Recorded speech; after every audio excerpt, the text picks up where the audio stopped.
Lagacharla incident అయితే రాష్ట్ర వ్యాప్తంగా సంచలనం సృష్టించిన విషయం మనందరికీ తెలిసిందే. వాస్తవంగా దీని గురించి మనతో మాట్లాడడానికి సామాజికవేత్త గాదె ఎన్నయ్య గారు ఉన్నారు. వారితో మాట్లాడించే ప్రయత్నం చేద్దాం. చెప్పండి, ఎట్లా చూస్తారు మీరు లగచర్ల ఏదైతే ఇన్సిడెంట్ ఉందో అక్కడ జనాలు ఎంత ఇబ్బంది పడుతున్నారో మీరు చూసి ఉంటారు. దాని గురించి మీరేం చెప్పదలుచుకున్నారు? లగచర్ల అనేది వాస్తవంగా చెప్పాలంటే ఇదేదో మొన్న కలెక్టర్ గారు పోయినప్పుడు ప్రారంభమైనటువంటి ఉద్యమం కాదు. వాళ్ళు గత అనేక నెలలుగా వాళ్ళు అక్కడ జాయింట్ యాక్షన్ కమిటీ పెట్టుకొని, లేకపోతే యువకులు ఒక యూత్ కమిటీ అనేది పెట్టుకొని, లేకపోతే పెద్దోళ్ళు వాళ్ళు ఒక అన్ని పార్టీలకి కలిసిన వాళ్ళందరూ కలిసి ఆ తండాలు కావచ్చు, గ్రామాలు కావచ్చు, వాళ్ళందరూ పార్టీలకు అతీతంగా, జెండాలకు అతీతంగా అక్కడ వాళ్ళ భూమిని కాపాడుకోవాలి. మా అన్నం పెట్టే భూమి, లేకపోతే మా జీవనోపాధికి ఉన్నటువంటి భూమిని మేము కాపాడుకోవాలి. మా పూర్వీకుల కాంచి ఈ గడ్డ మీదనే వాళ్ళు పుట్టిండ్రు, చనిపోయిండ్రు, వాళ్ళని బొందబెట్టినాము, వాళ్ళని ఇంకా లేకపోతే అనేక రకాలుగా మేము ఇక్కడ ఏదో అంటారు కదా, ఏడాది మాసికం చేసుకున్నప్పుడు అక్కడ పోయి ఆ బొందకాడికి పోయి ఇంత మొక్కొని వస్తాము, లేకపోతే వాళ్ళకి ఏదో రకంగా పెద్దలకి చేసినప్పుడు వాళ్ళని జ్ఞాపకం చేసుకుని అక్కడ పోయి వాళ్ళ గుర్తులు చూస్తూ ఉంటాము. మాకేదైతే జీవనోపాధిగా ఉన్నటువంటి ఆ భూమిని మేము వదులుకోమని చెప్పి వాళ్ళు తెగించి వాళ్ళు చెప్పినటువంటి విషయాలు మనందరికీ తెలుసు. అదేదో రాత్రి జరిగిపోయినటువంటి ఉద్యమం కాదు, పోరాటం కాదు, లేకపోతే ఎవరో రెచ్చగొడితే రెచ్చిపోయేంత పరిస్థితి అక్కడ లేదు. ప్రజలు వాళ్ళు ఒక ఉద్యమాన్ని కొనసాగిస్తున్న క్రమంలో రాజకీయ నాయకులు కావచ్చు, రాజకీయ పార్టీలు కావచ్చు, వాళ్ళు పాల్గొన్నారు. ఇప్పుడు అక్కడ ఆ ఉద్యమంలో కాంగ్రెస్ వాళ్ళు లేరా, బీజేపీ వాళ్ళు లేరా? వాళ్ళే చెప్తున్నారు. బీజేపీ స్థానిక ఎంపీ అయినటువంటి డికే అరుణ గారు, అరే నా ఓటర్లు ఉన్నారు, నా కార్యకర్తలు ఉన్నారు, మా గ్రామ శాఖలు ఉన్నాయి, నేను ఎన్నోసార్లు ఇక్కడికి వచ్చినా అంటే ఎప్పుడు ఆ ఉద్యమం ప్రారంభమైనప్పటి నుంచి ఆమెను పిలుచుకొని ఎంపీ గారికి వాళ్ళు వినతి పత్రాలు ఇచ్చారు. వాళ్ళు మహబూబ్నగర్ పోయి కలిసిండ్రు, ఆమె లగచర్లకు వచ్చింది, లేకపోతే ఆ తండాలు తిరిగింది, వికారాబాద్ కలెక్టర్కి పోయి ఆమె తరపున ఆమె చెప్పాల్సింది చెప్పింది, లేకపోతే అక్కడ మీటింగులలో పాల్గొని అందరూ కూడా ఎవరికి శాతైన కాడికి వాళ్ళు చేసిండ్రు. అట్లనే కాంగ్రెస్ పార్టీకి సంబంధించిన వాళ్ళు కూడా వాళ్ళు అక్కడ ఉన్న గ్రామ శాఖలు, ఇప్పుడు అది ఒక ముఖ్యమంత్రి నియోజకవర్గం అంటే దాదాపుగా పార్టీ పటిష్టంగా ఉంటుంది. గ్రామ శాఖ ఉంటుంది, మండల శాఖ ఉంటుంది, అన్ని రకాలైన నిర్మాణాలు ఉంటాయి. యువజన విభాగం, మహిళా విభాగం, అన్ని విభాగాలు ఉంటాయి. ప్రభుత్వం ఏం చెప్తుందంటే కేవలం బీఆర్ఎస్ పార్టీ ప్రధాన ప్రతిపక్షంలో ఉండే కుట్ర చేపిస్తుంది తప్ప నిర్వాసితులు కూడా మాకు అంగీకారం తెలిపారు, వాళ్ళు కూడా భూములు వేయడానికి సిద్ధంగా ఉన్నారని ప్రభుత్వం చెప్తుంది కదా. ఇప్పుడు అంతా మంచిగానే ఉంటే మరి ఇంత గొడవ ఎందుకు, కొట్లాట ఎందుకు? ఇప్పుడు వాళ్ళు ఎవరెవరైతే అరెస్ట్ చేసి జైల్లోకి పంపిండ్రో మరి ఇంక అవసరం ఎందుకు వచ్చింది? భూములు వేయడానికి సిద్ధంగా ఉన్నారు వాళ్ళు. బీఆర్ఎస్ అంటే వాళ్ళు వెనక నుంచి రెచ్చగొడితేనే రెచ్చిపోయేటోళ్ళు అయితే మరి దాంట్లో కాంగ్రెస్ వాళ్ళు ఎట్లా ఈ కేసులో ఇరికించబడ్డారు, ఈ ఉద్యమంలో పాల్గొన్నారు? వాళ్ళు ఎట్లా దాడి చేసినారని 307 కేసు పెట్టి అటెంప్ట్ మర్డర్ లాంటి సెక్షన్లు పెట్టి మీరు ఎందుకు వాళ్ళని జైలు వేసాను? మరి అన్ని వందల మందిని పట్టుకొని ఎందుకు రావాల్సి వచ్చింది? మరి రాత్రి 11 గంటల నుంచి తెల్లారి 4 గంటల దాకా ఆ దొంగ లెక్క దారి దోపిడి కానీ లెక్క, లేకపోతే రజాకారాల లెక్క ఊర్ల మీద పడి, గ్రామాల మీద పడి, ఇండ్ల మీద పడి ఇష్టం వచ్చిన పద్ధతుల్లో భర్తల ముందే భార్యల్ని నానా రకాలుగా చిత్రహింసలకు గురి చేసి అసలు ముట్టుకోకూడని స్థలాల్లో కూడా వాళ్ళని ముట్టుకొని అసలు మాటల్లో చెప్పలేము. అంత భయంకరమైనటువంటి పరిస్థితి ఎందుకు చేయాల్సి వచ్చింది? అందరూ భూములు ఇచ్చిండ్రు అంటారు కదా, భూములు వేయడానికి సిద్ధంగా ఉన్నారన్నారు కదా. వాళ్ళంతా ఏ పాపం చేయలేదు, వాళ్ళు ఎలాంటి ఉద్యమం చేయలేదు, వాళ్ళు ప్రతిఘటన చేయలేదు, నిరసన తెలపలేదు, ఎక్కడో బయట నుంచి వచ్చిన వాళ్ళే చేసిండని ఒకవైపు మాట్లాడుతూ సుమారు 500 మంది పోలీసుల్ని 10ల సంఖ్యలో వాహనాలను అక్కడికి పంపి మరి ఎందుకు ఇంత భయోత్పాతం సృష్టించాల్సిన పరిస్థితి వచ్చింది? అవసరం ఏమొచ్చింది? ఒకవైపు ఏమో నీ పోలీసు బలగాలు ఇష్టం వచ్చిన పద్ధతుల్లో వాళ్ళు అక్కడ గ్రామాల మీద పడి దొంగల కంటే అధ్వానంగా, రేపిస్టుల కంటే అధ్వానంగా వాళ్ళు ఆ విధంగా బిహేవ్ చేస్తారు. అంటే వీళ్ళు ప్రజాప్రభుత్వం అంటారు, ప్రజలు శాంతియుతంగా స్వేచ్ఛగా మంచిగా బతకచ్చు, స్వచ్ఛమైన గాలి పీల్చుకోవచ్చు అని చెప్తారు. మరోవైపు మీకు ఎట్లాంటి ఇబ్బందులు కలిగే, తప్పు చేసిన వారిని ఎవరిని కూడా క్షమించాం, ఖచ్చితంగా చర్యలు తీసుకుంటామని చెప్తున్నారు. మరి అక్కడ ఉన్నటువంటి మహిళలు అయితే వాస్తవంగా వాళ్ళు ఎవరు కూడా, మేము కూడా వెళ్ళినాం, అక్కడ ఎవరు కూడా ఇన్వాల్వ్ అయిన పరిస్థితి లేదు. కాకపోతే భర్తలు తీసుకుపోయే క్రమంలో భార్యలను కూడా ఇబ్బందులు పెట్టడం పట్ల మీరు ఎట్లా చూస్తారు ఆ విషయం? అది ఎంత అధ్వానంగానంటే వాళ్ళని అసలు మాటల్లో చెప్పలేం. నానా రకాలుగా బూతులు మాట్లాడుతూ వాళ్ళ శరీర ఆకారాల మీద వాళ్ళు మాట్లాడుతూ, అరే నువ్వేం తింటానవి ఇంత బలిసినవని, ఎందుకు ఇంత అందంగా ఉన్నావని, లేకపోతే ఇంకా అసలు మనం చెప్పలేం. అంత భయంకరమైనటువంటి మానవ సమాజం తలదించుకునే రీతిలో వాళ్ళు అక్కడ ఆ విధంగా చేసిండ్రంటే, మళ్ళా పైనుంచి ఈ రేవంత్ రెడ్డి బ్రదర్ పోయి అక్కడ చూసిన నా తడాక, మీరు ఎవడో వచ్చి ఏదో చెప్తే మీరు వాళ్ళ మాటలని ఏదో చేసిండ్రు, ఇప్పుడు చూస్తాన్రా, నా మాట వింటేనే వాళ్ళు బయటకు వస్తారు, నా మాట వింటేనే బెయిల్ వస్తాయి, నా మాట వింటేనే వాళ్ళ మీద కేసులు ఉండవని మాట్లాడే రెడ్డి ఒక ఎంపీటీసీ కాదు, గ్రామ సర్పంచ్ కాదు, ఏది కూడా కాదు, ప్రభుత్వ అధికారంలో దేంట్లో కూడా లేడు. ఆయన అఫీషియల్గా మీడియా ముందు స్టేట్మెంట్లు ఇస్తున్నాడు, ఎట్టి పరిస్థితుల్లో భూములు తీసుకుంటావు, ఖచ్చితంగా ఎవరైతే దాడికి పాల్పడ్డారో వాళ్ళందరినీ కూడా ఖచ్చితంగా వాళ్ళని జైలుకు పంపిస్తామని ఆయన అఫీషియల్గా స్టేట్మెంట్ ఎందుకు ఇస్తున్నాడు? ఎందుకంటే ఇది ప్రజాపాలన అని చెప్తుంటారు కదా. అసలు వీడు ఎవడు వాడు తిరుపతి రెడ్డి అయితేంది, కొండల రెడ్డి అయితేంది, ఇంకో రెడ్డి ఎవడైతేంది, ఈవెన్ ముఖ్యమంత్రి కూడా అట్లా మాట్లాడని వీల్లేదు. ఎమ్మెల్యే కూడా ప్రజాప్రతినిధి అయితే మాట్లాడవచ్చా? వాడు సర్పంచ్ అయినా, ఎంపీటీసీ అయినా, జడ్పీటీసీ అయినా, ఎమ్మెల్యే అయినా, ఎంపీ అయినా, ఎవ్వరు కూడా వాళ్ళు ఆ విధంగా, అరే భూములు తీసుకుంటా నువ్వెవర్రా మాట్లాడడానికి, అసలు నువ్వెవడివి, అసలు ఆఫ్టర్ ఆల్ నువ్వు ఒక ఓటర్వి, నీ నీ నీ నీ అన్నో తమ్ముడో ఎమ్మెల్యే అయ్యి ముఖ్యమంత్రి అయితే ఎవరికి కొనికిసుకగాడి నువ్వు ఎవడివి అసలు? నువ్వు నియోజకవర్గంలో అందరు ఓటర్ లెక్క నువ్వు ఒక ఓటర్వి, ఒక రౌడీ లెక్క, ఒక గుండా లెక్క, ఓ బందిపోటు లెక్క. నేను అనుకుంటే బందిపోట్లు కూడా ఇట్లా చేయరు, రౌడీలకు కూడా మానవత్వం ఉంటుంది, కొన్ని విలువలు పాటిస్తారు, గుండాలు కూడా వాళ్ళు కొన్ని విలువలు పాటిస్తారు. ఇదెక్కడిది? అసలు మీడియా వాళ్ళకి ఎట్లా మైకులు పెట్టిండ్రు అక్కడ, వాళ్ళు ఎట్లా ఇంటర్వ్యూలు చేస్తారు, మాట్లాడుతుంటే వీళ్ళు ఎట్లా ప్రసారం చేస్తారు? అసలు వాడు ఎవడు? అసలు వాడేమైనా నియోజకవర్గానికి ఏమైనా చేసిండు? అవన్నీ ట్రాక్ రికార్డ్ ఏంది? ఒక గొప్ప తెలంగాణ ఉద్యమకారుడా, తెలంగాణ రాష్ట్ర సాధనలో భాగస్వామైనోడా, లేకపోతే ఈ సమాజానికి ఒక సంఘ సేవకుడిగా ఉన్నోడా? అసలు ఎవడైనా? రేవంత్ రెడ్డి గతంలో అన్నాడు కదా, నా సోదరులను ఎట్టి పరిస్థితుల్లో జోక్యం చేసుకొని ప్రభుత్వంలో ఆయన చెప్పిన సందర్భం ఉంది. మరి తిరుపతి రెడ్డి కావచ్చు, కొండల రెడ్డి కావచ్చు, అక్కడ ఒక షాడో ఎమ్మెల్యేగా ప్రవర్తిస్తున్నాడు అని అయితే అక్కడ ఉన్నటువంటి స్థానికులు చెప్తున్నారు. షాడో ఎమ్మెల్యేలు కాదు, షాడో ముఖ్యమంత్రులుగా ఉన్నారు అక్కడ వాళ్ళు. ఎంత ధైర్యంగా వాళ్ళు మాట్లాడతారు? అసలు నువ్వు ఎవడివా? అసలు నువ్వు ఒక అధికారివా, లేకపోతే ప్రజాప్రతినిధులు మాట్లాడడానికి వీల్లేదు, ఎమ్మెల్యేలు కూడా మాట్లాడడానికి వీల్లేదు. ఎమ్మెల్యేలు శాసనాలు చేయడానికి ఉన్నారు కానీ, చట్టాలు చేయడానికి ఉన్నారు కానీ, దాన్ని అమలు చేసేది ఎవరు? అమలు చేసేది ఉద్యోగస్తులు అమలు చేస్తారు, వీళ్ళు కాదు. ఇప్పుడు ఎవరి పని వాళ్ళు చేయాలి, నా పని నేను చేయాలి, మీ పని మీరు చేయాలి, ఎవరి పని వాళ్ళు చేయాలి. అంతేగాని మీ పని వచ్చి నేను చేసుడు, నా పని మీరు చేసుడు నడవదు. అంటే ఇక్కడ చూసుకుంటే అక్కడ నియోజకవర్గానికి సంబంధించిన ప్రజలు చాలా వరకు ఇబ్బందులు పడుతున్నారు, పోలీసులు కూడా వాళ్ళ మీద చేతులు వేసిరని మీరు కూడా చెప్తున్నారు. మరి ఇంత ఉదాంతం జరుగుతున్నా కూడా ముఖ్యమంత్రి గిరిజన శాఖ మంత్రి ఉన్నాడు, హోమ్ మినిస్టర్ ఉన్నాడు, ఇప్పటి వరకు ఎలాంటి చర్యలు కూడా తీసుకోమని అధికారికంగా ఏం ఉత్తర్వులు జారీ అయ్యలే. దీన్ని ఎట్లా చూడొచ్చు అంటారు? ఇప్పుడు వాళ్ళు మొత్తంగా కూడా వాళ్ళు ఒక మత్తులో ఉన్నారు. పచ్చకామర్లు వచ్చినోడికి ఇంకా మొత్తం అంతా ఆ విధంగానే కనపడుతుందో. ఇప్పుడు వాళ్ళకు కూడా ఏంటంటే అక్కడ ఇచ్చే నివేదికలు ఎట్లున్నాయో, లేకపోతే వాళ్ళు స్థానికంగా ఉండేటువంటి మీడియా, వాళ్ళకు అనుకూలంగా ఉండే మీడియా ఏం చెప్తుందో కానీ, ఒకవైపు ఏమో ఇంటెలిజెన్స్ ఫెయిల్యూర్ అంటున్నారు, ఇంకోవైపు ఏమో సరే ఇంటెలిజెన్స్ ఫెయిల్యూర్ అయింది. ఇంటెలిజెన్స్ మండలానికి ఎంతమంది ఉంటారు? వాడు ఒక్కడు ఉంటాడు. నీ గ్రామంలో నీ పార్టీ కార్యకర్తలు ఉన్నారు కదా, నీ పార్టీ శాఖలు ఉన్నాయి కదా, మరి నీ గ్రామంలో ఉన్నటువంటి నీ పార్టీ శాఖలు, నీ నమ్మిన బంట్లు మరి ఇంత జరుగుతుంటే వాళ్ళు ఎందుకు చెప్పలే మరి?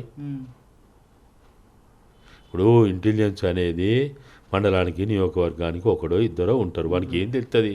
వాడు పోయి స్వచ్ఛ చూస్తాడా? కానీ నీ పార్టీ ప్రతి గ్రామంలో మరి ఈ 60% ఓటర్లు నీ వాళ్ళే అంటున్నావు, పటిష్టమైన నాయకత్వం ఉందంటున్నావు, గ్రామ శాఖలనే అంటున్నావు, మరి వాళ్ళంతా ఏం చేసాను? మరి వాళ్ళ ఫెయిల్యూర్ కనపడతలేదు. మరి ఇదే తిరుపతి రెడ్డి ఇప్పుడు వచ్చి పెద్ద పెద్ద డైలాగులు కొట్టుడు, రౌడీలు గుండా లెక్క మాట్లాడు కాదు కదా. మరి ఒకవేళ నిజంగానే నువ్వు ఒప్పియాలా మెప్పియాలనుకుంటే నువ్వు ఆ ఊర్లలో ఉండి పండి వాళ్ళతో తిని వాళ్ళతో ఉండి, మరి 9 నెలల నుంచి వాళ్ళు ఏ పార్టీ దగ్గరికి పోలే? గాంధీ భవన్కి వచ్చిండ్రా, బీజేపీ కార్యాలయం పోయిండ్రా, తెలంగాణ భవన్కి పోయిండ్రా, కమ్యూనిస్ట్ ఆఫీసులకు పోయిండ్రా, కుల సంఘాలలో కలిసిండ్రా, మీడియా సంస్థలను కలిసిండ్రా. ఇవాళ అందరూ కలెక్టర్ ఏమైనా పైనుంచి ఊడిపడ్డా? కలెక్టర్ని ఏం అనొద్దా? తప్పు చేస్తే కలెక్టరు ప్రజా వ్యతిరేక విధానాల్లో ఉంటే కలెక్టర్ని ఏం అనొద్దా? అయినా వాళ్ళు ఏం చేసిండు అక్కడ? ఇవాళ వాళ్ళ చేతుల్లోకి రాళ్ళు వచ్చినాయి అంటే, లేకపోతే ఇంకా వాళ్ళ చేతుల్లోకి ఆయుధాలు వచ్చినాయి అంటే ఎట్లొచ్చినాయి? అంటే ఇంకొక విషయం ఏంటంటే, కలెక్టర్ను ఒక బీఆర్ఎస్ నాయకుడు కావచ్చు, కార్యకర్త కావచ్చు, నమ్మబలికి గొడవ జరిగే ప్రాంతానికి తీసుకువెళ్ళిండని చెప్తున్నారు. పోలీసులు లేకుండా, ఎలాంటి బలగాలు లేకుండా అలాంటి ప్రదేశాల్లోకి వెళ్ళడం కరెక్టే అంటారా? అరే ఇప్పుడు దానికంటే ఒక 15 రోజుల ముందే కాంగ్రెస్ పార్టీ మండల నాయకులు పోతే వాళ్ళని ఆ ఊర్లో బంధించి తాళాలేసి ఒక రకం కిడ్నాప్ చేసినట్టుగానే వాళ్ళు చేసిండ్రు. అదంతా అందరు చూసిందే, అందరికి తెలిసిందే. మరి అంత తీవ్రమైనటువంటి వాతావరణం ఉంది, ప్రజలు ఉద్రేకంగా ఉన్నారు, ప్రజలు ఆవేశంగా ఉన్నారు, ప్రజలు దేనికంటే దానికి తెగించడానికి ప్రాణాలైన ఇవ్వడానికి సిద్ధంగా ఉన్నారు, కానీ భూములు వదులుకోవడానికి సిద్ధంగా లేరని చెప్పి వాళ్ళకి అనేక చర్యల ద్వారా కనపడతా ఉంది. వాళ్ళు ఏదో నమ్మబలికిండ్రు, నమ్మిచ్చిండ్రు, నమ్మి కలెక్టర్ పోయిండని మాట్లాడితే ఎట్లా మనం నమ్మాలా? దాని ముందు ఒక చరిత్ర ఉంది. ఆ గ్రామస్తులు దానికి ముందు చేసిన అనేక రకాల చర్యలు మనకు కనపడతా ఉన్నాయి. ఏ పార్టీ వాళ్ళు అన్ని పార్టీల దగ్గర పోయిండ్రు, అందరు కాళ్ళ ఇలా పట్టుకున్నారు, బతిలాడుకున్నారు. వాళ్ళు ఇంకా అసలు మాటల్లో చెప్పలేనంత వాళ్ళు ప్రయత్నాలు చేశారు. మరి అన్ని ప్రయత్నాలు ఒకవైపు కలెక్టర్ తెలుసు, నివేదికలు ఉన్నాయి. రేవంత్ రెడ్డి స్వయంగా ఆయన అనుకూలమైన వాళ్ళు చెప్తున్నారు కదా, 30 సార్లు వాళ్ళతోటి చర్చలు చేసిండట, మాట్లాడిండట. మరి 30 సార్లు చర్చలు చేస్తే మరి నీకు వాళ్ళతోటి బాగా అటాచ్మెంట్ ఉన్నట్టే కదా. మరి అక్కడ ప్రజాభిప్రాయ సేకరణ కలెక్టర్ పోతున్నప్పుడు ఆ గ్రామంలో ఉన్నటువంటి పరిస్థితి ఏంటిది, గ్రామంలో ఎంత ఆవేశంగా ఉన్నారు, ఉద్రేకంగా ఉన్నారు, ఎంత వ్యతిరేకంగా ఉన్నారని వాళ్ళకి తెలియకుండా ఉంటుందా? రెవెన్యూ డిపార్ట్మెంట్ ఉంది, సర్వే డిపార్ట్మెంట్ ఉంది, లేకపోతే అక్కడ వివిధ ఎంపీడీఓ ఉన్నాడు, ఎంఆర్ఓలు ఉన్నారు, వాళ్ళందరూ తెలియకుండా ఉంటుందా? మళ్ళా ఆ నియోజకవర్గ అభివృద్ధి కోసం కడా అనేదో పెట్టింది కదా. మరి దానికి సంబంధించినటువంటి అధికారులు ఉన్నారు. మరి ఇంతమంది ఉండంగా, ఇంతమంది దాన్ని ఫాలోఅప్ చేయంగా, వాళ్ళు కలెక్టర్ని ఎవడో మోసం చేస్తే, ఎవడో నమ్మబలికిస్తే ఏమన్నా మంత్రం చేసిండు ఆయన? ఏమన్నా హిప్నటిజం చేస్తే పోయిండు అక్కడికి? కాదు కదా. కాబట్టి ఇదంతా కూడా ఏంటంటే వాళ్ళ తప్పును వాళ్ళు ఒప్పుకోవడానికి, ప్రజల ఆలోచనని, ప్రజల అభిప్రాయాన్ని కనుక పరిగణలోకి తీసుకొని మాట్లాడడానికి ఇష్టం లేని వాళ్ళందరూ కూడా అనేక రకాలైనటువంటి చిలువలు పలవలుగా మాట్లాడుతూ ఉన్నారు. ఒకవైపు ఇంటెలిజెన్స్ నివేదిక ఫెయిల్ అయినారే, ఇంటెలిజెన్స్ నివేదిక ఫెయిల్ అయితే నువ్వేం బీకినావు? మరి నువ్వేం చేసినావు? నీ పార్టీ ఏం చేసింది? నీ క్యాడర్ ఏం చేసింది? నీకు అనుకూలమైన మీడియా ఏం చేసింది? నీ అక్కడున్న రెవెన్యూ డిపార్ట్మెంట్ ఏం చేసింది?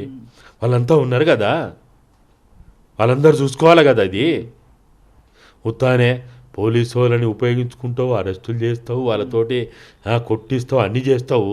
మళ్ళా పోలీస్ శాఖ విఫలమైందని మాట్లాడితే ఏమనాలా? అంటే పోలీస్ శాఖ విఫలమైందని వాళ్ళు రెచ్చగొట్టి వాళ్ళతోటి ప్రజల చిత్రహింసకు గురి చేయడానికా? కాదు కదా. వాళ్ళు ఎవరు? వాళ్ళందరేమో పెద్ద పెద్ద 20 ఎకరాలు, 30 ఎకరాలు, 50 ఎకరాలు ఉన్నటువంటి మధ్యతరగతి రైతులు, ధనిక రైతులు కాదు. వాళ్ళు అందరు కూడా మీరంతా పోయి చూసిండ్రు, మాట్లాడిచ్చిండ్రు, అన్నీ మీకు అందరికి తెలిసినాయే. వాళ్ళు అక్కడ ఉన్నటువంటి ఆ గిరిపుత్రులు ఎవరైతే ఉన్నారో, ఆ ట్రైబల్స్ ఎవరైతే ఉన్నారో వాళ్ళు రాష్ట్ర సరిహద్దులు దాటి ఇతర రాష్ట్రాలకు పోయి అక్కడ బతుకు తెరువు కోసం రోజు 18 గంటలు పనిచేసి తిండి తినక మనోళ్ళు ఎట్టనైతే ఇతర దేశాలకు పోయి కష్టం చేస్తారో వీళ్ళు అట్లా ఇతర రాష్ట్రాలకు పోయి రాత్రి బౌలు కష్టం చేసి సంపాదించిన డబ్బులతోటి వాళ్ళు ఇంత భూమిని కొనుక్కోనో లేకపోతే ఇంత మంచి ఇల్లు కట్టుకోనో ఒక గౌరవప్రదమైనటువంటి జీవితాన్ని వాళ్ళు చూద్దామని ఆశల్లో కళ్ళల్లో ఒత్తులు పెట్టుకొని వాళ్ళు ఆ విధంగా జీవిస్తున్నటువంటి ఆ మూగ ప్రాణుల మీద వీళ్ళకి ఏం అసలు వాళ్ళు ఆ రోజు జరిగిన సంఘటన చూస్తే వాళ్ళేమి పట్టపగలు కలెక్టర్ గారిని గౌరవంగా గోబ్యాక్ అని అరుస్తూ ఆయన వెళ్ళిపోమ్మని వాళ్ళు విన్నవించుకుంటూ బతిలాడుకుంటూ వాళ్ళు అక్కడ ప్రదర్శన చేస్తే రాత్రి 11 గంటల నుంచి 4 గంటల దాకా ఏం పగులొచ్చి మీకు కావాల్సిన వాళ్ళని అరెస్ట్ చేయలేరా, నోటీసులు ఇవ్వలేరా, లేకపోతే వాళ్ళు రమ్మంటే రారా, వాళ్ళు ఏమైనా పారిపోతారా? వాళ్ళు కాదు కదా. కాబట్టి అక్కడ కలెక్టర్ని ఏదో మాయ చేసిండ్రు, మంత్రం చేసిండ్రు, హిప్నటైజ్ చేసిండ్రు, ఆయన ఏం తెలియకుండా అక్కడికి పోయిండు, అమాయకుడు ఆయన అన్నంత పరిస్థితి లేదు. వీళ్ళకి ఏం మాట్లాడాలో తెలియక అబద్ధాలని మళ్ళిస్తూ మాట్లాడుతున్నారు. కానీ ఆ దిక్కుమాలిన వాళ్ళు సిగ్గు లేదు. ఆ కాంగ్రెస్ పార్టీ తరఫున మాట్లాడే స్పోక్స్ పర్సన్స్ కానీ వాళ్ళకి అసలు బుద్ధి ఉందా? ఏమన్నా అన్నం తింటారా వాళ్ళు? లుచ్చగాన లెక్క కనీసం మానవ విలువలు లేకుండా మనుషుల్ని, మహిళల్ని మళ్ళా పేద మాది ప్రజాస్వామ్య ప్రజాపాలన అని చెప్పుకోవడానికి వీళ్ళకి నోరు ఎట్లా వస్తున్నాయి? సిగ్గుండాలా వీళ్ళకి మాట్లాడడానికి? మీడియా ముందు వచ్చి మాట్లాడడానికి, ఇంటర్వ్యూలు వేయడానికి వీళ్ళకి ఏమన్నా అసలు మెదడుందా? వీళ్ళకి ఏమన్నా చీమునెత్తునుందా? ఒక అయ్యబాబుకి పుట్టినోడు ఎవడు ఇట్లా చేయడు. నేను ఒక అయ్యబాబు పుట్టినా నాకు చీమునెత్తురుంది, నాకు కొద్దిగా మానవ విలువలు ఉన్నాయి అంటోడు ఎవ్వడు కూడా తప్పు జరిగితే తప్పు జరిగిందని చెప్పండి, తప్పేం లేదు. అంటే అక్కడ జనాలు సానుకూలంగా ఉన్నారు, వాళ్ళకు పెట్టుబడులు వచ్చే పరిస్థితి ఉంటుంది, భూముల రేట్లు పెరుగుతాయి, అదేవిధంగా చూసుకుంటే వాళ్ళకి జీవనోపాధి కూడా మేము కల్పిస్తాం. అక్కడ మొత్తం కూడా కంప్లీట్గా ఉన్నటువంటి జనాలు కూడా మాకు అంగీకారంగా ఉన్నారు. కేవలం బీఆర్ఎస్ పార్టీ కక్షపూరితంగా వాళ్ళని రెచ్చగొట్టే ప్రయత్నం చేస్తుంది, అక్కడ ఉన్నటువంటి అధికారుల మీద దాడి చేసిందని చెప్తున్నారు. ఇప్పుడు బుద్ధున్నోడు ఎవడు అట్లా మాట్లాడు, చరిత్రను గుర్తుపెట్టుకుంటాడు ఎవడు అట్లా మాట్లాడు. ఇప్పుడు మనము గతంలో అంటే గత ప్రభుత్వం ఉన్నప్పుడు మల్లన్న సాగరు, వేముల ఘాటు, లేకపోతే కాళేశ్వరం మీద అనేక ఉద్యమాలు చేసినాం, పోరాటాలు చేసినాం, నిరసనలు తెలిపినాం. అక్కడ వాళ్ళకి ల్యాండ్ ఎక్విజేషన్ సంబంధించిన అనే ప్రభుత్వ విధి విధానాలని మార్చాలని చెప్పినాము, మార్కెట్ వాల్యూ ప్రకారం వాళ్ళ డబ్బులు కట్టియాలని చెప్పినాము. అక్కడ ఉన్నటువంటి గ్రామాలని ఎత్తివేస్తున్నప్పుడు పునర్నిర్మాణం చేయాలని చెప్పినాము. బడి, గుడి, లేకపోతే అక్కడ రిక్రియేషను, లేకపోతే వాళ్ళకి ఏ విధంగానైతే ఆ గ్రామం ఉందో ఆ గ్రామం ఉన్నట్టుగా వాళ్ళు ఆ గ్రామాన్ని పోలి చూసుకునేటట్టుగా ఏ ఒక్కటి కూడా మర్చిపోకుండా ఏర్పాటు చేయాలని మనమే మాట్లాడినాము. డిపిఆర్ లేకపోతే డిపిఆర్ ఎందుకు లేదని అడిగినాము. లేకపోతే వాళ్ళకి పునరావాసం సరైన పద్ధతిలో జరగాలని చెప్పినాం. ఎన్నో మాట్లాడినటువంటి అంటే ఒక నీటిపారుదల ప్రాజెక్టుకి భూములు ఇచ్చేటప్పుడే ఇన్ని మాట్లాడినాం. నేను రేవంత్ రెడ్డి, కాంగ్రెస్ నాయకులు, దామోదర రాజనరసింహ గారు, ఇంకా అనేక మంది ఒకే వేదిక మీద ఉండి వేముల ఘాట్లో సుమారు 2-3 సార్లు మేము వేదిక మించి గత ప్రభుత్వం కేసీఆర్, ఓ ముఖ్యమంత్రి నీకు సిగ్గుందా, నీకు చిమునెత్తురుందా, నీకేమైనా బుద్ధి ఉందా, సోయుందా, ఈ ప్రజల అర్థనాదాలు వినపడతలేవా అని ఎన్నో మాట్లాడినాం.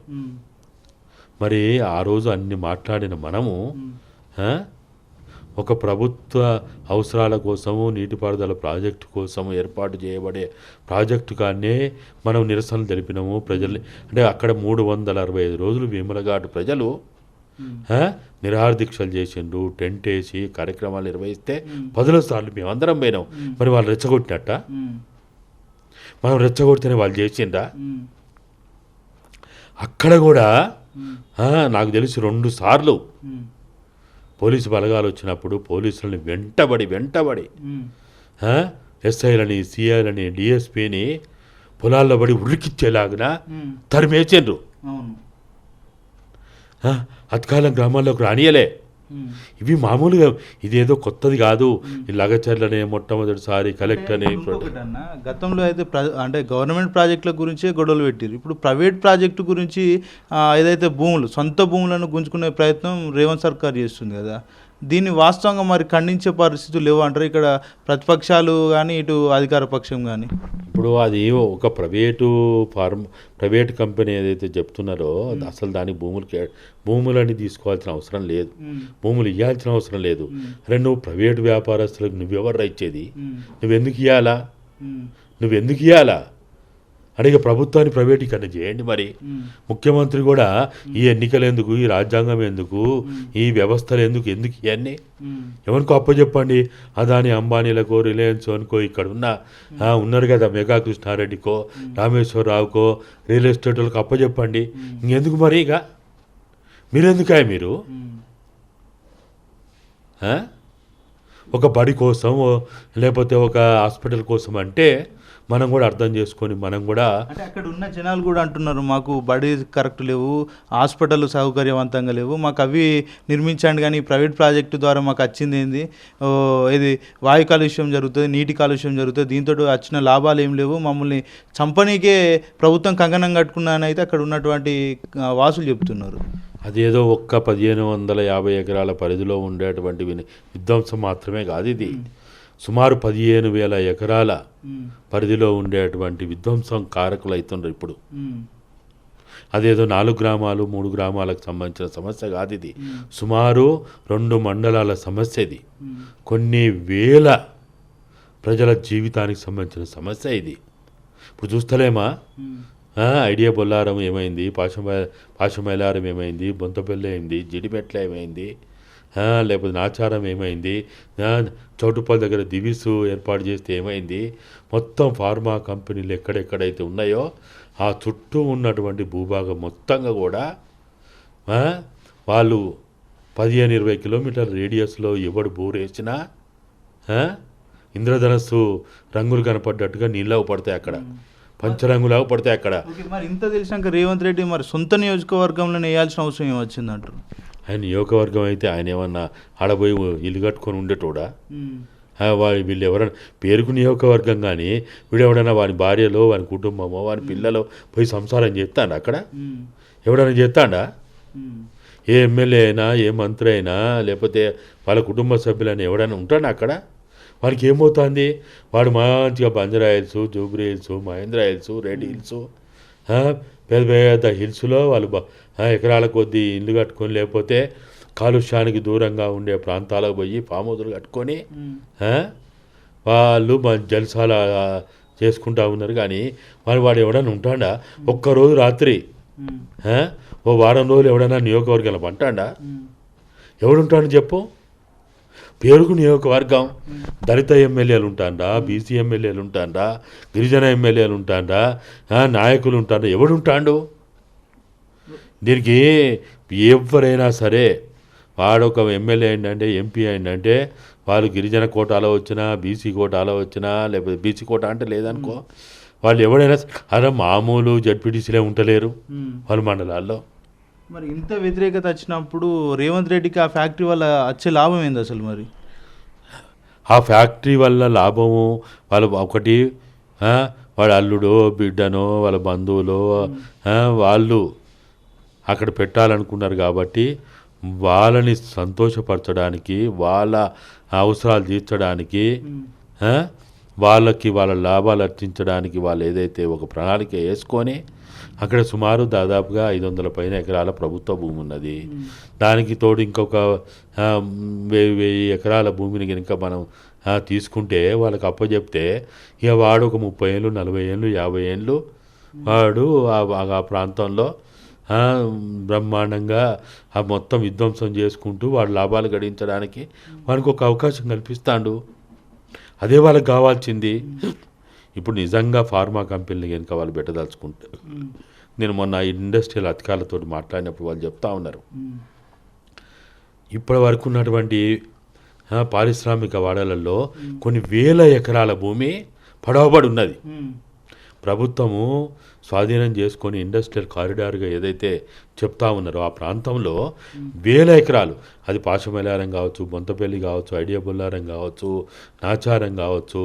అరే మనము ఎల్బీనగర్ ప్రాంతంలో ఉన్న సిరీస్ కంపెనీ 30 ఏళ్ల క్రితమే ఆ కంపెనీకి వ్యతిరేకంగా ఆ ప్రాంత ప్రజలందరూ ఉద్యమాలు చేసిండ్రు. ఈ కంపెనీ మూసేయాలని. మూసీ నది పరివాహక ప్రాంతంలో ఉన్నటువంటి వలిగొండ, రామన్నపేట, చిట్యాల, చౌటుప్పలు, నార్కెట్పల్లి, నకరికల్ ప్రాంత ప్రజలందరూ బండ్లు కట్టుకొని వచ్చి రోజుల తరబడి ఆ ఎల్బీ నగర్, హయత్ నగర్ ప్రాంతాల్లో ఉండి ఆ కంపెనీ మూసివేయడానికి ఇప్పుడు కాదు 30 ఏళ్ల క్రితమే ఇక్కడ ప్రయత్నాలు చేసిండ్రు. అప్పుడే చెప్పిన ప్రభుత్వాలు మేము జనవాసాలు ఉన్న కాడ లేకపోతే మంచి వ్యవసాయ ఆధార భూములు ఉన్న కాడ మేము పిల్లకి అనుమతులు ఇవ్వమని చెప్పిండ్రు, మాటలు చెప్పిండ్రు. ఏమైంది? ఎందుకు మరి రాహుల్ గాంధీ ఏమో అక్కడ రాజ్యాంగాన్ని పట్టుకొని రాజ్యాంగాన్ని పరిరక్షిస్తా అని చెప్తాడు. ఇక్కడ రేవంత్ రెడ్డికి సంబంధించి మొత్తం కూడా రాజ్యాంగాన్ని చింపిపడే ప్రయత్నం అయితే ఆయన చేస్తున్నాడు.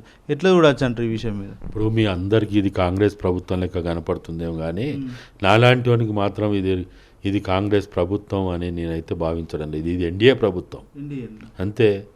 అంటే ఇక్కడ ఇంకొక విషయం ఏంటంటే రామన్నపేటకి సంబంధించి అదానికి అంబుజా సిమెంట్ ఫ్యాక్టరీకి భూములు ఇచ్చే ప్రయత్నం అయితే రేవంత్ రెడ్డి చేస్తున్నాడు. అక్కడ నిన్న మహారాష్ట్ర ఎలక్షన్స్కి వెళ్ళి అక్కడ అదాని దొంగ అని చెప్పే ప్రయత్నం అయితే అక్కడ చేసిండు. ఇప్పుడు ఆయన ఇక్కడ అందుకనే నేను అంటున్నది, ఆయన ఊసరవేలు లెక్క అనేక అవతారాలు ఎత్తుతా ఉన్నాడు.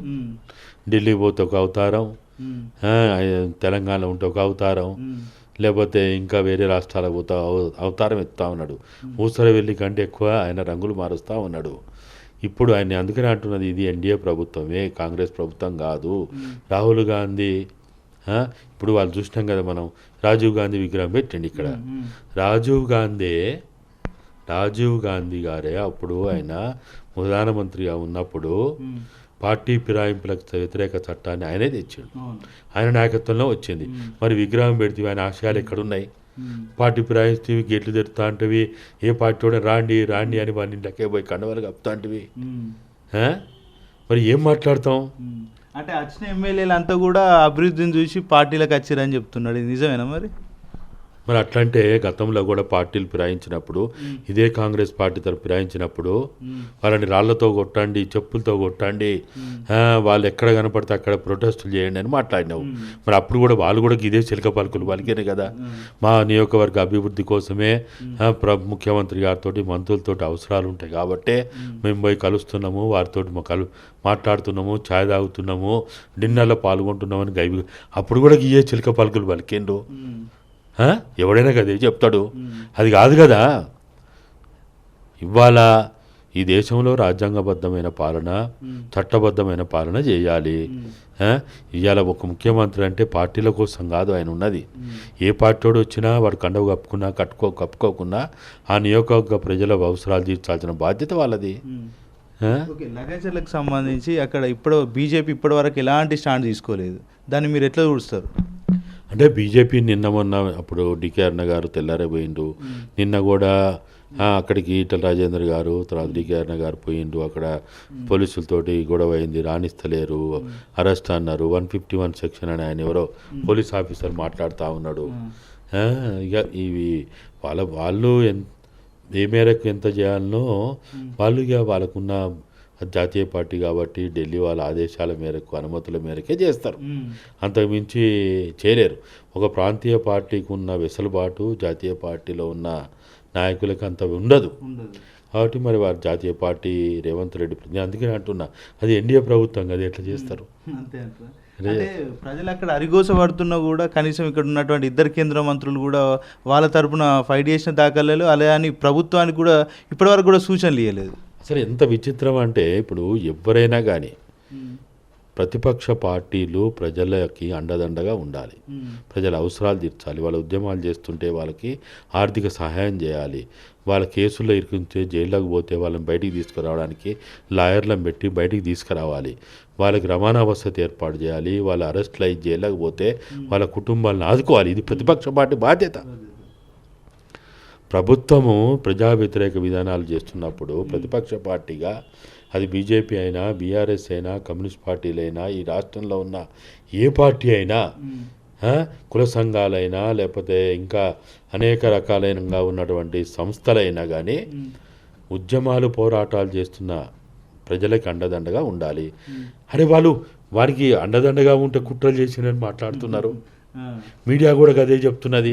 ఇప్పుడు మీడియా సంస్థలు ఉన్నాయి. ఏ మాటగా మాట మాట్లాడుకుంటే ఏ మీడియా సంస్థకి రాజకీయ పార్టీల నుంచి చందాలు వస్తలేవు, ఏ మీడియా సంస్థకి డబ్బులు ఇస్తలేరు వీళ్ళు రాజకీయ నాయకులు. ఎలక్షన్ల ప్రచారం కోసం మీడియా సంస్థలకి డబ్బులు ఇస్తలేరా? ఇవాళ అన్ని పేపర్లలో పెద్ద యాడ్లు వేసిండ్రు. ఉత్తనే ఇచ్చిండ్రా మీకు? ఈనాడు, జ్యోతి, లేకపోతే వెలుగు, ఇట్లా అన్ని పత్రికలు ఇచ్చిండు కదా. లక్షల కొద్ది రూపాయల అడ్వర్టైజ్మెంట్లు ఇచ్చిండు కదా. మీకు ఉత్తనే ఇచ్చిండ్రా? మీకు వాళ్ళతోటి అవసరాలు ఉన్నాయి కాబట్టి, వాళ్ళతోటి మీకు అవసరాలు ఉన్నాయి కాబట్టి వాళ్ళు మీకు డబ్బులు ఇస్తారు. అరే మొన్న దీపావళి సందర్భంగా ముఖ్యమంత్రి కార్యాలయం నుంచే ముఖ్యమంత్రి సిపిఆర్ అనే ఎంతమంది జర్నలిస్టులకి తులం బంగారం ఇచ్చిండు, కిట్లు ఇచ్చిండు మనకు తెలియదా? మరి మీరెందుకు తీసుకున్నారా? మీరెందుకు తీసుకున్నారు? ప్రజలు వాళ్ళ అవసరాల కోసం రాజకీయ పార్టీల తోటి వాళ్ళు ఏదో ఇంత అండదండలు పొందితే, లేకపోతే సాయం పొందితే దాని వెనుక కుట్రలు ఉన్నాయి, కుతంత్రాలు ఉన్నాయి, ఆ పార్టీ ఈ పార్టీ అని మాట్లాడితే మరి మీ మీడియా సంస్థల వెనుక ఏ పార్టీలు ఉన్నాయి? ఇప్పుడు మొన్న చూసినాం కదా మనం, సుప్రీంకోర్టు ఆదేశాలు ఇస్తే బాండ్స్ రూపంలో ఏ పార్టీకి ఎంతమంది ఏ రూపంలో డబ్బులు ఇచ్చిండంటే ఎవరు డబ్బులు ఇవ్వలే. ఈ రాష్ట్రాన్ని, ఈ దేశాన్ని దోచుకుంటోళ్ళు, దాచుకుంటోళ్ళు, కొల్లగొట్టేటోళ్ళు, దేశద్రోహులు వాళ్ళు చందాలు ఇస్తే అన్ని పార్టీలు తీసుకున్నాయి కదా. మరి మీరేందుకు తీసుకున్నారు? అంటే మీ పార్టీలు నడపడానికి మీరు ఈ దొంగల దగ్గర, దాడి దోపిడిగాళ్ళ దగ్గర, ప్రజల రక్త మాంసాలు పీల్చి పిప్పు చేసే వాళ్ళ దగ్గర, గజ దొంగల దగ్గర మీరు డబ్బులు తీసుకుంటారు. ప్రజలు ఒక ఉద్యమం కోసం, ఒక అవసరం కోసం వాళ్ళు పార్టీల సాయం తీసుకుంటే వాళ్ళు తప్పు చేసినట్ట. ఇది చాలా విచిత్రంగా వాళ్ళు మాట్లాడుతూ ఉన్నారు. మీడియా కూడా ఎందుకు ఇట్లా వాళ్ళు మాట్లాడేదాన్ని టెలికాస్ట్ చేస్తుందో అర్థమైతలేదు. కనీసం మీడియా అనేది విషయ పరిశీలన చేయాలి, పరిశోధన చేయాలి, అవగాహన చేసుకోవాలి. ఏదైనా ఎవడన్నా రాజకీయ నాయకుడు వాడు పిచ్చి మాట్లాడితే, తప్పు మాట్లాడితే ఇది ఎందుకు మాట్లాడిండు అని వాళ్ళు విచక్షణతోటి దేన్ని టెలికాస్ట్ చేయాలి, దేన్ని టెలికాస్ట్ చేయొద్దు ఆలోచించాలి. ఇప్పుడు లగచర్లలో ప్రజలు ఏదైతే వాళ్ళ హక్కుల భాగంగా, వాళ్ళ భూమిని కాపాడుకునే దాంట్లో భాగంగా వాళ్ళు పోరాటాలు చేస్తుండ్రో, ఉద్యమాలు చేస్తుండ్రో, మానవత్వం ఉన్న ప్రతివాడు ఆ ఉద్యమాన్ని, పోరాటాన్ని సంఘీభావం తెలిపాలి, వాళ్ళకి అండదండగా ఉండాలి. మరి వాళ్ళ కుల సంఘాలన్నీ ఎక్కడ పోయినాయి? బీసీ ఉద్యమం, బీసీల రాజ్యాధికారం అని మాట్లాడేవాళ్ళు. మరి అక్కడ అంతమంది బీసీలు ఇదవుతున్నారు, ఎక్కడ పోయిన వీళ్ళు? మరి ట్రైబల్ తండాలు, ట్రైబల్ పేరుతోటేమో పదవులు కావాలి. మరి ఎక్కడ పోయిన వీళ్ళు? ఎందుకు పోయి మాట్లాడారు? అంటే ఇంత జరుగుతున్నా కూడా కాంగ్రెస్ సంబంధించిన ఎవరైతే గిరిజన ఎమ్మెల్యేలు ఉంటారో వాళ్ళు ఎస్టీ కమిషన్ దగ్గరికి వెళ్ళి రైతుల మీద చర్యలు తీసుకోండి అని చెప్తున్నారు. అంటే రైతు ప్రభుత్వం అంటే ఇదేనా? మరి ఇక వాళ్ళు అన్ని విలువలు వదులుకున్నారు. వాళ్ళు మానవత్వం మర్చిపోయింది, మంట కలిసిపోయింది. ఏం వాళ్ళ గురించి ఏం మాట్లాడతాం? వీళ్ళు రేవంత్ రెడ్డి ఏది చెప్తే తుంటుడు బస్వన్న లెక్క భజన చేసుకుంటూ, చెక్క భజన చేసుకుంటూ తిరుగుతున్నారు. కానీ మళ్ళీ బయట వచ్చి మాట్లాడుతున్నారు. మా గిరిపుత్రులు, మా జాతి, మా వాళ్ళని ఇట్లా చేసింది, అట్లా చేసింది అని మాట్లాడతారు. మళ్ళీ మైకుల ముందుకు వచ్చో ఆ కండ వేసుకున్నప్పుడు మాత్రం పిచ్చి బాగుడు అట్లా బాగుతున్నారు. ఇక వాళ్ళని ఏం చెప్తాం? ఒక నిస్సహాయ స్థితిలో ఉన్నారు వాళ్ళు కూడా. మేము మాట్లాడకపోతే మాకు పదవులు రావు అనే రీతిలో ఉన్నారు వాళ్ళు. కాబట్టి ఇప్పుడున్న పరిస్థితులు ఏది ఏమైనా దీన్ని మాత్రం పార్టీలకు అతీతంగా, జెండాలకు అతీతంగా ఒక మానవత్వం కలిగినటువంటి మానవీయ కోణంలో ఆ ప్రజలు చేస్తున్నటువంటి, మూగజీవులు చేస్తున్నటువంటి ఆ ఉద్యమానికి, ఆ పోరాటానికి సంఘీభావం తెలపాలి. చేతనైన పద్ధతిలో ఎవరికి ఎంత చేతైతే అంత, మాట సాయం కావచ్చు, లేకపోతే రాత సాయం కావచ్చు, ప్రసార సాధనాల సాయం కావచ్చు, లేకపోతే ఆర్థిక సాయం కావచ్చు, ఎవరికి ఎంత వీలైతే అంత సాయం చేసి ఆ ప్రజల ఉద్యమాన్ని, పోరాటాన్ని అండదండగా ఉండాలనేదే నేను మీ ద్వారా వికారాబాద్ జిల్లా ప్రజలకు కావచ్చు, లేకపోతే తెలంగాణ రాష్ట్ర ప్రజలకు కావచ్చు, అందరికీ విన్నవించుకుంటున్నాను.